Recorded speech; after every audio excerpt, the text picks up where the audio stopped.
भगवान के डाकिए। कवि रामधारी सिंह दिनकर।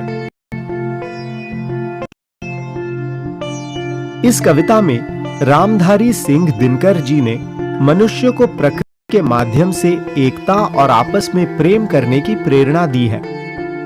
इन पंक्तियों में कवि कहते हैं कि आसमान में उड़ते पक्षी और बादल भगवान का संदेश लेकर आए हुए भगवान के डाकिए हैं, जो एक देश से दूसरे देश में उड़ते रहते हैं और खास संदेशों का आदान प्रदान करते हैं। इनका ये संदेश हम समझ नहीं पाते, लेकिन भगवान के संदेश को पेड़, पौधे, पानी और पहाड़ आदि बखूबी समझ लेते हैं। इन पंक्तियों में कवि कहते हैं कि मनुष्य देश को उसकी सीमाओं से जानते हैं, किंतु प्रकृति किसी सीमा को नहीं जानती।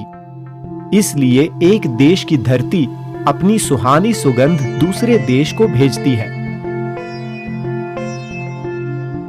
ये सुहानी सुगंध आसमान में उड़ रहे पक्षियों के पंखों पर सवार होकर यहां वहां फैलती है, और इसी तरह एक देश की भाप दूसरे देश में पानी बनकर बरस जाती है। यहां कवि कहना चाहते हैं कि इंसानों की तरह बादल एक सीमा में बंधे नहीं रहते हैं और न ही अपने पराये का भेद करते हैं। कविता के द्वारा कवि ने यह संदेश देना चाहा है कि जिस तरह प्रकृति बिना भेदभाव के सबके साथ समान रूप से व्यवहार करती है, उसी तरह मनुष्य को भी देश की सीमाओं को भूलकर मानवता और प्रेम की भावना को बढ़ावा देना चाहिए।